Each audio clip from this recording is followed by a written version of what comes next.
morning, hello, Nicole here, welcome to my nutrition kitchen and welcome to today's Let's Cook cooking demo. So today we're going to be making chicken meatballs. Really simple recipe and really versatile, which is one thing I really like about this recipe, is that you don't have to just make meatballs with it. It makes beautiful chicken patties, makes the best burgers. And you can also mix it up with the types of mince that you use. So we'll talk about those as we go along. So let's get cooking. So I've got some chicken mince here. The recipe calls for 500 grams, which will feed 4 people. Because we're just a family of 2 here, I've got less than that in the bowl, but that's okay. You can easily swap the amounts to feed more or less. And so to that, I'm going to add, I've got half an onion, finely chopped. I already did that because it tends to make me cry, makes my eyes water. So I'll add that into the chicken. We want a tablespoon of chopped parsley. And regardless of what mince you use, I would still add the parsley, but the other herb that I've got adding into these is rosemary, which isn't a usual combination with chicken. You can probably swap it out for tarragon, would be nice with chicken, but I find rosemary is quite nice with chicken, gives it a really, adds to the savouriness. And rosemary would be good if you were, say, using lamb mince. These would be quite nice making it up with pork mince. You could swap the rosemary for some sage.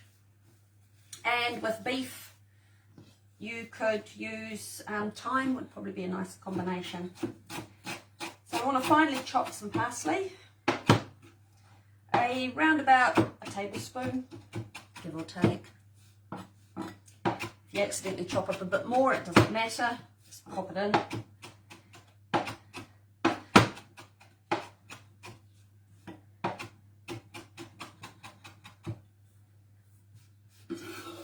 That in.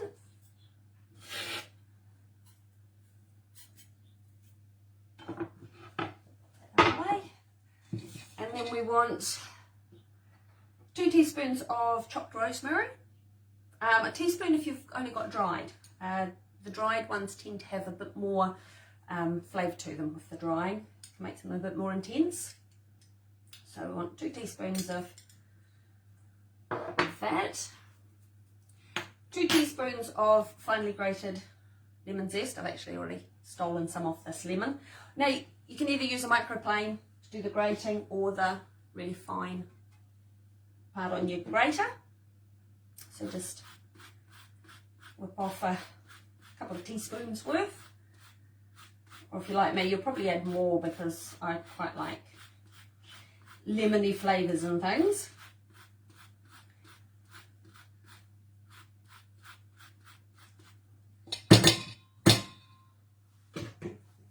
And then a teaspoon of salt. I know that sounds like a lot of salt, but just a scant teaspoon.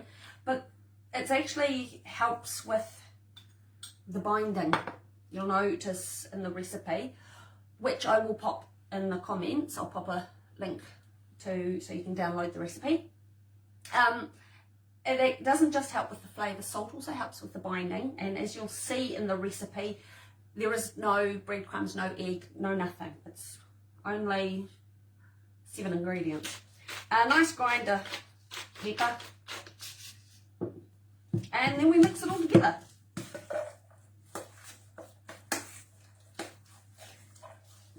I love the smell of the lemon and the herbs coming through. It's pity these videos can't have smell-o-vision with them. So you could smell the lovely smells coming through. And then we get to the really messy bit that's coming up. If you don't like the texture of handling the raw chicken, or the raw egg, or whatever other mince you're using, please feel free to put gloves on.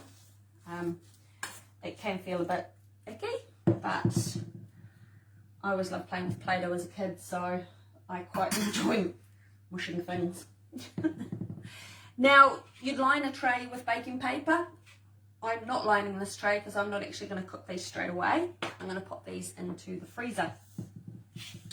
And they'll free flow freeze, and then I'll just be able to pull out what I want when I want to cook them up. So, little trick for balling these is that they will stick to your hands a bit. So just a dish with a little bit of water in it, and just keep your hands damp, and it will stop the things sticking. So get in there and just make sure it's had a good mix. Make sure everything's well combined, and then just pull off, say, golf ball size pieces, depending on what size you want. You don't want them too big or they're going to take too long to cook and they'll probably dry out a bit, and you also don't want to end up with them raw in the middle, because that's not a good idea. So just, yeah, shape them into the ball sizes you want, or if you're going to do a patty, take a bigger ball to start with and then flatten it out. And if you're doing a patty, if you're cooking them up as burgers, then they don't take very long. Throw them in a pan. It's sort of about 2 or 3 minutes on each side. But I'm making meatballs, so we'll keep balling those up. You could also make these smaller, make little wee meatballs, and swap out the flavours in them. So you could say, instead of using the rosemary, you could put in some coriander, and then make little wee mini ones, about half the, or even a third of the size of these. And once they're cooked, stick a toothpick in them, put them on a platter, and you can then use them, nice little thing to go with drinkies over summer when you're having a little pre-dinner drink before your barbecue. That'd probably be quite a nice thing. So this, yeah, that's one thing I really like about this particular recipe, is even though it is so simple, it has so many things that you can change and variations that you can do to turn it into different things. And even once you've cooked them, you can either just cook them up like this and serve them with a salad, or any manner of things really. Do them with a rice dish, make up a nice gravy to put them in to go with mashed potatoes. Now I've finished that, so got to wash the hands, and wash your hands thoroughly. You're dealing with raw meat. And then those would go into the oven for around 10 to 12 minutes at 180 degrees.